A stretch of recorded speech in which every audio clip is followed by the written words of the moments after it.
Rin daw niya bibiguin si Vice President. Abangan ang buong detalye sa buong video. Samantala naniniwala naman si political analyst Malu Tiquia na kailangan natin ng isang Senator Amy Marcos sa Senado. Naglalaban kahit mag-isa ka lamang.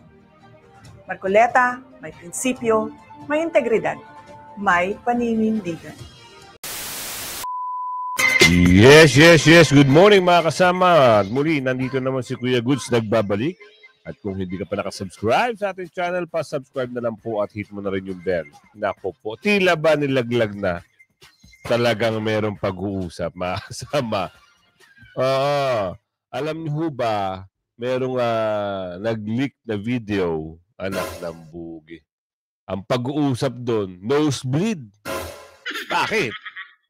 Ay siguro gasgas na siguro sa pagsisinghot. Hindi na malayan, siguro sobrang higher na itong mga nababanggit, nagasgas na yung ilong, nagdudugo.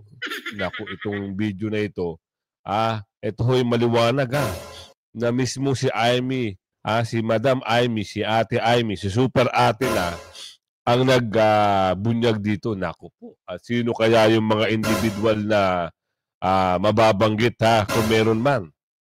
At siyempre, abangan natin yung panalo ng PDP dahil meron na hong magandang info. Naku, parang talagang iba na ho. Nagbabaligtara na. Nagbabaligtara na. Sa harap, sa harap lang yan. Pero, behind the scene, Oo, kasi yung classmate ko, talagang matindi yun. Alam niya kung ano yung mga bagay-bagay. Kasi yung dati, kay tatay, kay BP Sara, tsaka kay dito, kay kusina ko po ngayon, alam niya na kagad totoo nga. Ito, tinanong ko siya, anong balita pre? Atin ba ang panalo? Trust me. Yun lagi niya sinasabi.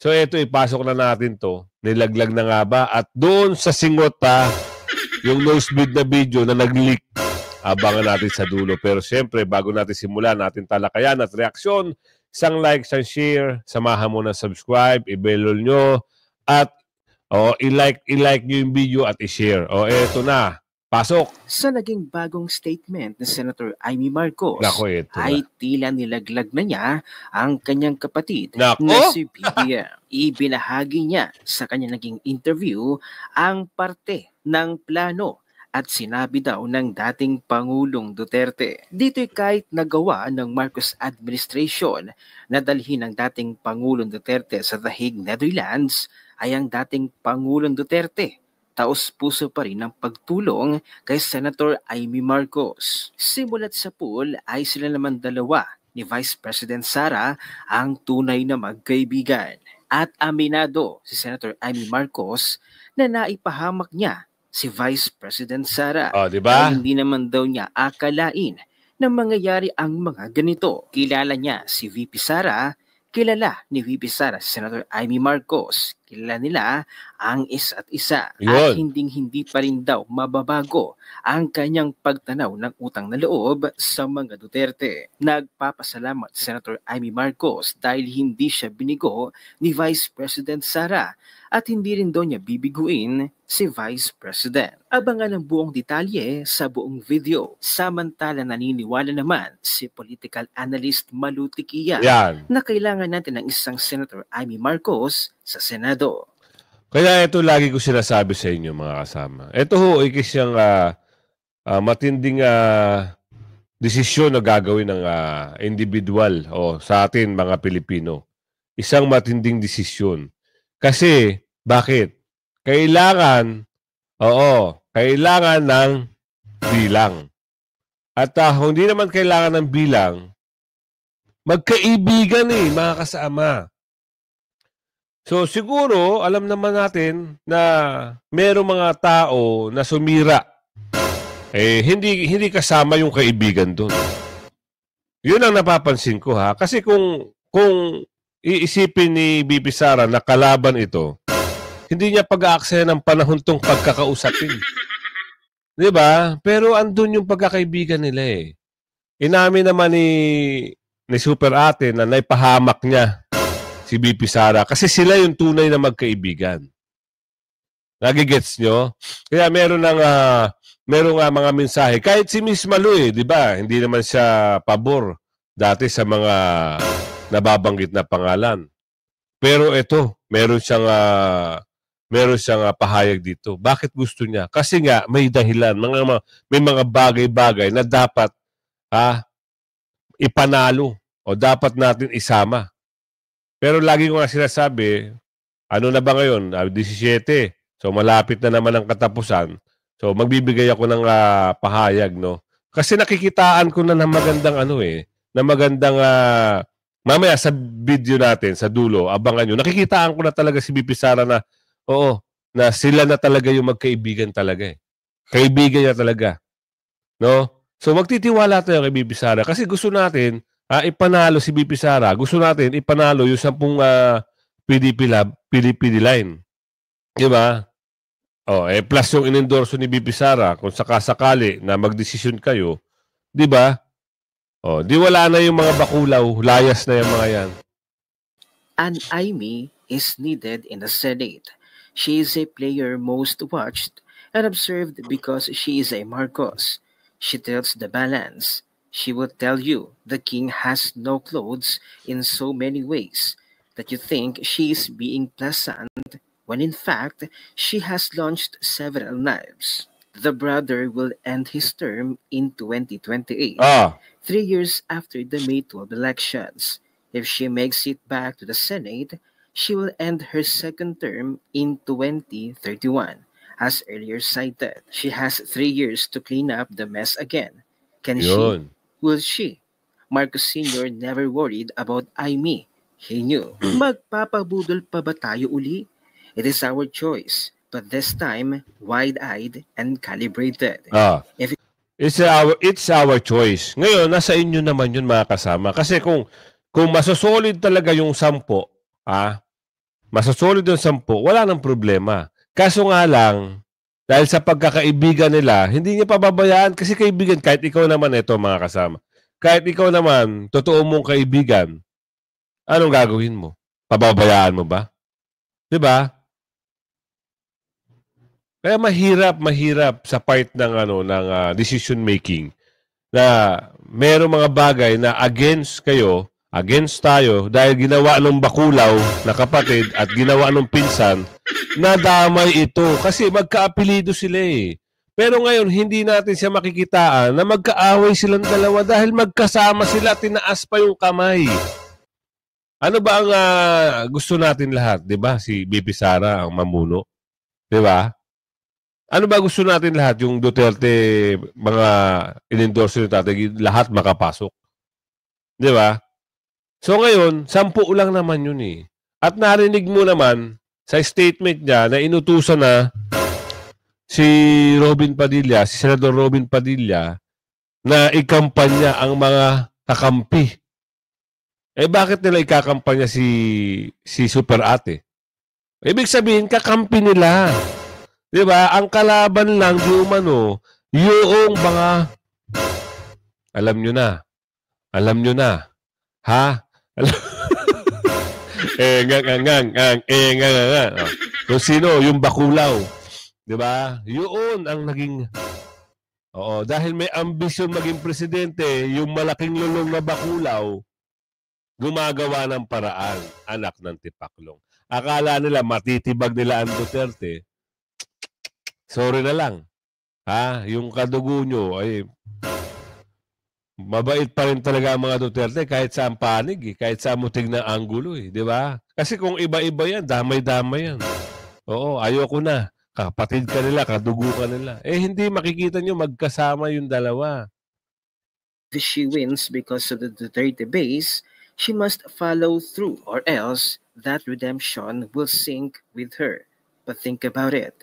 This time, we dictate the terms of support. Narito't sabay nating panoorin ang naging statement ni Senator Amy Marcos na tila bahagi siya ng mga plano ng dating Pangulong Duterte at ni Vice President Sara. At dito sa kanyang interview ay tila nilaglag na niya ang kanyang kapatid na si BBM. Dito'y walang pag-aalinlangan na umamin Senator Amy Marcos na mismong naipahamak niya si Vice President Sara. Panoorin natin ang buong video. Mga Lords, panoorin natin ang bagong statement ni Senator Amy at dito kayo maliliwanagan. Yan. Dito kayo maliliwanagan, ha? Yung ginamit sa endorsement sa inyo, hindi po ba negative na dating parang pagluluksa? Yun na nga, sabi ko nga, bakit nga ba itim? Siya nagpupumiglas na talagang kinakailangan itim. Pagkat ang sabi niya, nagluluksa ang bansa at maraming naghihirap, gutom na ang sikmura, gutom pa sa hustisya. Hindi natututukan ang sadyang problema ng ating bansa, hindi nasusolusyonan. Kaya maraming problema, ang korupsyon, bumalik na naman tayo dyan sa mga krimen. Kaya para sa kanya, luksa daw. Nag-iisip nga kami ng maigi kung paano gagawin, pero nagawa naman ng paraan at yung itim simbolo na ipaglaban ang tama, itama ang mali. Ma'am, sabi nyo, madalian lang tong shoot na to, no, nung pag-uwi. Oo. Itama ang tama. Ha? Yun ang sinabi niya rito. Naku po, bongit. Ano na? Ha? Mismong kapatid mo ang magtatama ng lahat. O ano na, Lulong? Mismong, eto na, nagsasalita na. Wait, there's more na. Ha? Nako. Yan ang mga sinasabi natin, di ba? Kaya, pag-isipan nyo mabuti, kaya gaya na sinabi ko sa inyo, eto na ho yung video, mismong si VP Sara nagtaas ng kamay. Ngayon, kung isipin nyo mabubudol ulit kayo, wala na ho tayong magagawa doon. Diba? Pero sa panahon ngayon, sa tingin ko, hindi na siguro. Hindi na siguro. Kasi bakit? Alam niya na yung nangyari noon eh.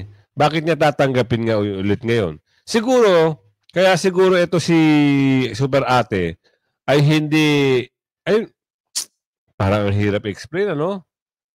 Ano ba talaga? Oo. Yung nasa gitna siya noon, ay tinitimbang niya pa. Ngayon, mas matimbang na yung Hindi, tsaka magkaibigan talaga sila. Kita naman sa video eh. Kahit ako naman di ba? Tataas ko yung kaibigan mo. Ibig sabihin, totoo yung suporta mo sa kanya. So ngayon, para sa akin, hanggang katapusan nito, titimbangin ko pa ha. Kayo, hindi ko kayo pipilitin mga kasama, nasa inyo ho yan. Kayo ang magdidesisyon sa buhay nyo. Hindi ko naman saklaw ang buhay nyo. Kayo ho ang magbibigay ng boto nyo para kay Super Ate. Ngayon, eto lang survey tayo. Kung bibigyan nyo ho ng pagkakataon at alam nyo, suportado niya naman talaga si VP Sara, ano ho ang magbibigay nyo kay Super Ate? Boto o hindi? Yan, sagutin nyo sa comment section. At ito na, usapin ng mga dorobo sa Comelec, naku po ito. Bakit? Ano ang sabi rito? Nahuling kasinungalingan, pandaraya, bistado. Yan yung title. Di ba? Naku mama, sana lang talaga hindi kayo magkamali. Dahil pag nagkamali kayo, sabi ng ating kababayan, naku, merong magbabayad dito. Napakalakas ng survey ng ating kababayan sa Hong Kong. Pumunta kami doon, talagang sinorvey namin. Talagang landslide. Pag nakita namin ang resulta sa Hong Kong, baka mamaya magulat kami. Merong mga pangyayaring hindi maganda wag naman ganun, no? Itama nyo kung ano yung tama. At alam nyo mali, nako. Itapon nyo na. Hindi ka asenso dyan, mama, kung halimbawa, ipipilit nyo yung mali. Dahil, sabi ni Aling Ledesma, sisingilin kayo. Nako po, ano yung Aling Ledesma? Ano ba yan? Tuloy natin to. Kahit pinakabobong tao, tila hindi maniniwala sa mga dahilan at panggagago ng sarili nitong gobyerno. Tila sa halip na paniwalaan, pinagtawanan at nabuwisit pa ang taong bayan sa paliwanag ng Commission on Election Chairman Attorney George Garcia patungkol sa mga tila loopholes at mga issues sa naging online voting lalo na ng mga overseas Filipino worker abroad. Matapos makuha ang atensyon ng sambayanan ng ilang mga public posts sa social media ng mga OFW, ikinagimbal hindi lamang ng mga ordinaryong Pilipino kundi maging ng mga media ang kaibang resulta ng nasabing online voting. Ilan sa mga main concern ng mga OFW, tila ibinoto raw nila ang mga nasa Senado o senatorial candidate ng PDP laban. Ngunit hindi ito ang lumabas sa election result o ang resibo via email na matatanggap ng registered voter kung siya ay bumoto via online. Diba? Sa halip na ang pangalan na Senator Bongo Bato de la Rosa, Attorney J.V. Hinlo, Attorney Rodante Morcaleta, Attorney Jimmy Bondo, Attorney Vic Rodriguez, Philip Salvador, mukhang hindi raw ito ang lumabas sa nasabing election result. Diba? Imbes ang PDP laban ang lumabas sa registered online voting, tila marami sa kanila ang hindi pumasok sa nasabing boto. Ang mga pumalit na pangalan ay ang magkakapatid na Tulfo, ang pangalan ng Makati City Mayor na si Abby Binay, ang ACT-Teacher Party List Representative na si Franz Castro, former boxing legend at dating Senador Manny Pacquiao, maging ang former DILG Secretary na si Benhur Abalos. Ito lang ha. Mama, boss, amo, manager. Ayusin nyo na hanggat maaga pa dahil hindi gulang ang sambayan ng Pilipino. Alam na ng tao kung sino ang panalo eh. Diba? Kahit kayo naman, alam nyo na yan eh. Huwag naman. Pakiusap lang ng ating kababayan. At syempre, gusto namin yung maayos at malinis na halalan. Diba? Kita nyo na nga harap-harapan na nga doon sa Laguna, Batangas, Quezon, Zambales. Kita nyo, namimigay sila. Wala kayong aksyon. Diba? Isipin nyo inabot pera. Diba bawal yun? Anong ginawa nyo aksyon? Tapos yung kalaban, papadisqualify. Hindi naman ganun. Diba? Kung akala nyo matatalo talaga, kagaya sa Marikina. Hindi ko alam kung na-disqualify si Chudoro. Magaling na mayor yun ng Marikina, pero anong ginawa? Na hocus-pocus, anak ng bugi naman. Malaking araw ang pagkakaiba sa actual vote sa result vote na nakuha ng mga OFW sa nasabing online voting ng COMELEC. Ngunit sa nasabing pahayag, tila dinipensa ng chairman nito na si Attorney George Garcia at sinabing hindi raw nangangahulugang ang lumabas ay iba. Iba rin daw ang binoto ng marami sa kanila. Pero mali yung explanation mo, boss, amo, manager. Bakit? Dapat be fair, transparent dapat. Kung ano yung binoto ko, ipakita nyo. At sana, binigyan nyo ng resibo yung tao. Kasi sa ibang bansa may resibo ang tao. Pag bumoto sila. Nagtataka kami, bakit wala kayong binibili na resibo sa tao? Andyan lang sa QR. Ang laki-laki ng budget nyo, konting resibo lang. Dapat kasama yan sa budget. Diba? Yung resibo na yan, kailangan ng taong bayan yan. Para kampante siya na alam niya na pumasok ang kanyang binoto. Sino ba naman talagang ayaw nun? Bakit naman ginawa nyo na ganyang bagay? Bakit naman na walang resibo? Ano ba talaga? Pero, sabi ng kaibigan ko, magtiwala ka lang, maaga pa. Naniniwala ako sa kaibigan ko. Boss, amo, manager, sana ganun din yung nasa isip mo. Ibigay mo lang ng tama yung boto at walang mga hokus-pokus. Masaya tayong lahat. Sa madalit sabi, hindi raw porket hindi nakita ang pangalan ng mga binotong kandidato, hindi raw nangangahulugang dinaya ang kanilang boto. Ngunit tila kahit raw ang matinong programmer at ilang tech expert ay malilito sa sinabi ni Attorney George Garcia. Paano niya raw sinabi na iba ang magiging election result sa actual vote na inrehistro ng maraming botante na OFW? Sa madalit sabi, pinaglololoko raw ba ni Attorney George Garcia ang maraming Pilipino abroad nang sabihin nito na wag raw pansinin ang iba-ibang pangalan na lumabas sa resulta ng botohan, gayong malaki raw talaga ang pagkakaiba dahil giit ng mga OFW, hindi ito ang binoto nila. Kahit raw napakaraming tao ang mag-backer kay George Garcia para tila suportahan ang paliwanag nito, Tila malilito raw ang maraming eksperto dahil nagkanda buhol-buhol na raw ang kasinungalingan ng gobyerno, mapagtakpan lang nila ang pandaraya nila sa mga tao. Narito at ito ha, maski ho mga IT programmer ay nagko-comment na ho sa kanilang mga page, sa kanilang mga website. Alam kasi ng mga IT programmer yung mga ganyang bagay. Hindi nila maloloko ang mga programmer. Dahil, oo, yan yung gumagawa ng mga code. Nakita ito. Nako, ano mangyayari niyan? Ayusin nyo hanggat maaga pa. Dahil hindi magandang yan. Hindi maganda yan, ha? Oo, boss, amo, manager. Hindi maganda yan.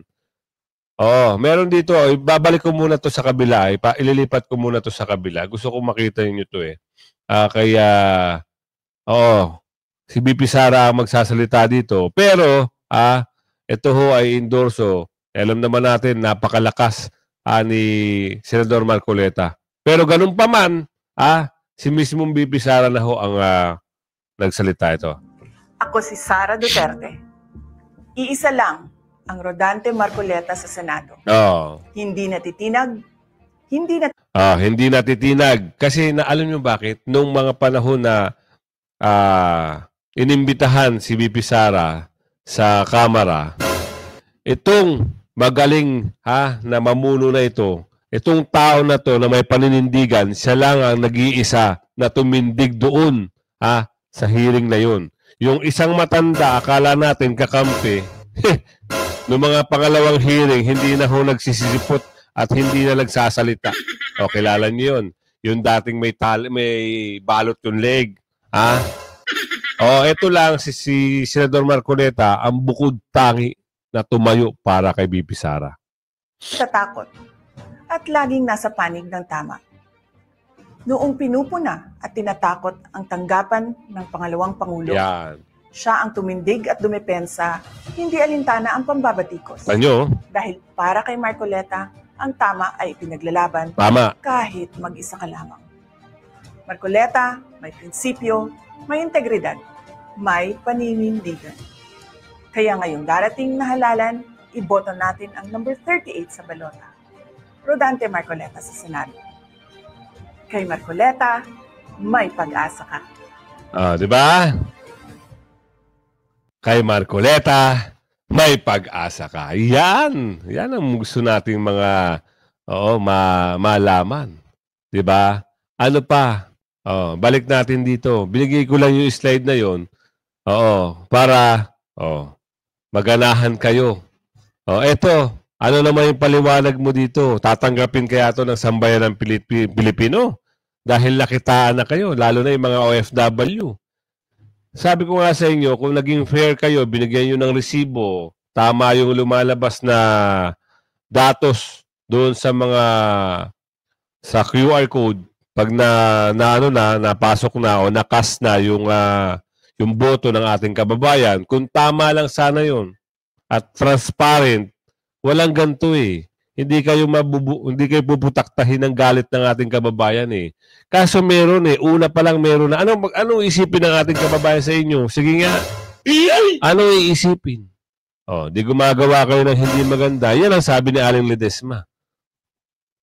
Ang full video na umani na ng napakaraming reaksyon sa mundo ng social media matapos balagbagin ng maraming netizens ang COMELEC chairman na si Attorney George Garcia matapos paniwalain ang kanyang sarili at di umano'y mga nauuto nitong tao na walang problema sa naging online voting ng mga OFW. Gayong kitang-kita naman raw na iba ang lumabas sa resulta kesa sa mga ibinoto nila. Narito't panoorin ang full video. Pwede nilang makita pa rin yung mismong encrypted votes nila. Pwede pa rin makita anytime. Kahit 2 linggo na nakalilipas, pwede pa rin nilang makita. Pero hindi po nila makikita yung mismong... Pwedeng makita kahit 2 linggo na. Pwedeng makita, pero hindi nila pwedeng makita. Ano ba talaga? Ay, nako. Nagkabuhol-buhol na ho.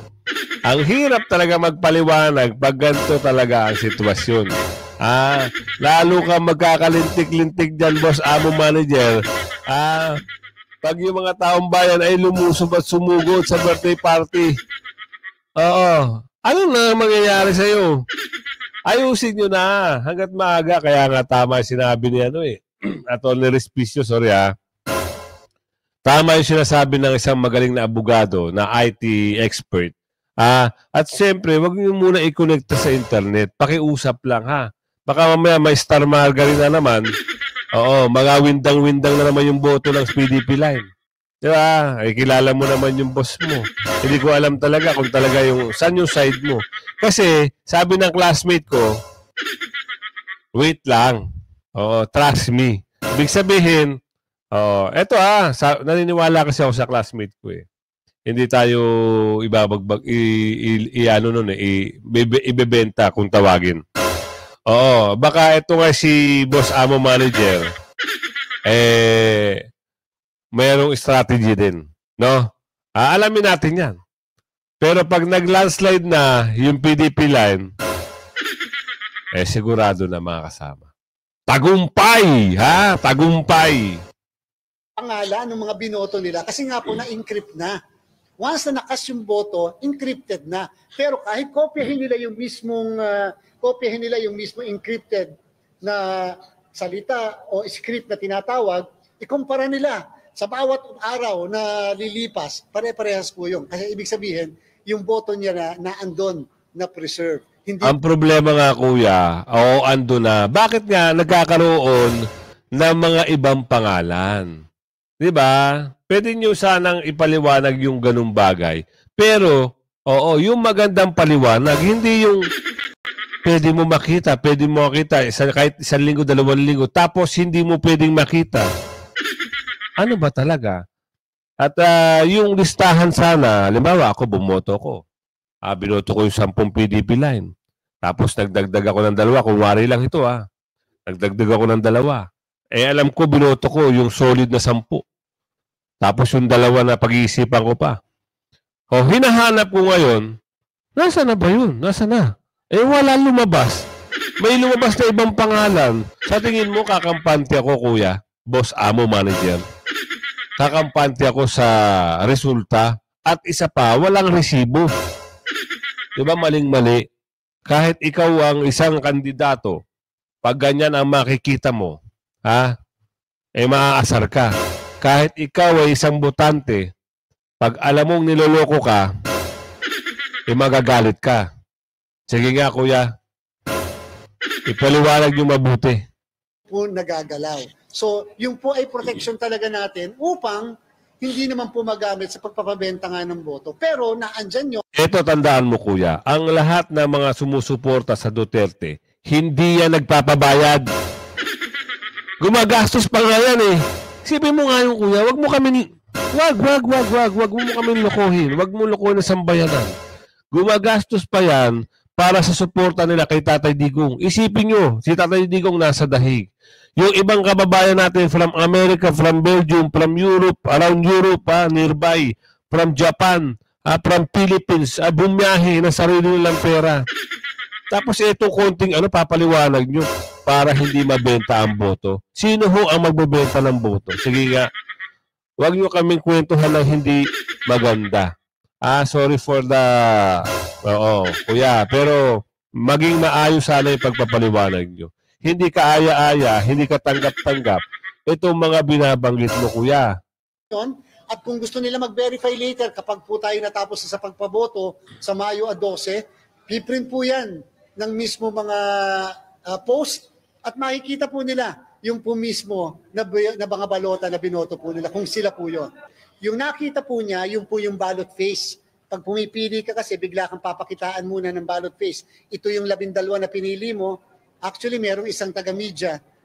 Dapat kasi bawal pero sige na lang, hindi na natin para papail. Merong isa kasi nagpadala ng botante sa kanya, pinakita yung ballot face. Ito, yung 12 pinili niya. At ito yung party list na pinili niya. Later on, papakita ko sa inyo para makita nyo. Ano nga resulta nun? Later on pa. So ito, bago tayo magka high blood, dito tayo. Panoorin natin yung lumabas na video na ito. Naku po, sino kaya mababanggit dito mga kasama? Ito lang ha, para sa kalaman ng lahat, ito ay magkasama si BP at si Super Ate. Dito natin makikita na talaga magkaibigan talaga sila. Pero may usapin dito na kwento ni Super Ate, may dumudugo yung ilong, 2 katao. Bakit? Ganun pala daw ang epekto nun, sabi ni Aling Ledesma dito. Pag gumagamit ka na pinagbabawal na candy at sinungot-singot mo, sinungot-singot mo, magagasgas daw ang ilong, dudugo. Sino kaya ito? Kilala kaya natin ito? Ay, pasok mo. In-invite kayo. Nangyari yan sa akin, ilang beses na tayo na. Tapos nandun kami sa peninsula, dami-daming tao. I got so many people talaga. Tapos, ay, bakit ganun? Ganyan mo na sa hospital, ginagayan ko siya. Tapos sabi, wala yan, ganyan. Tapos kain ko siya ng kain, puro mga dugo. Gross! Ay, dito na kayo pakinggan. Sino yung nag-nosebleed? Sino ba yung nag-nosebleed? Meron pang video yan mas maganda malinaw Eto, hanapin ko para sa inyo. Meron pag-uusap doon, nosebleed daw talaga. Sino kaya yun? Sino kaya yung nag-nosebleed? Ano yung pag-uusap sa nosebleed? Ito ba yun? Ito nga. Bigay natin dito para mas maganda. Eto na. Gusto ko intindihin nyo mabuti ito. Ayan. Grabe! In-invite kayo. Nangyari yan sa akin, ilang beses na tayo na. Sorry anak ng bugyo. Bakit ito? Ulitin natin Bakit hindi nakita? Balik natin dito. Sorry. Ito pala yun. Para sa pagbabago. Grabe! In-invite kayo. Ano ba nangyari? Bakit nawawala? Dahil Sorry Ano ka ba? Meron tayong error na naman Tapos nandun kami sa peninsula, Ayan. Ganyan mo na sa hospital, ginagayan ko siya. Tapos sabi, wala yan, ganyan. Tapos kain ko siya ng kain, puro mga dugo. Gross! Ay, dito na kayo pakinggan. Grabe! In-invite kayo. Nangyari yan sa akin, ilang beses na tayo na. Tapos nandun kami sa peninsula, dami-daming tao.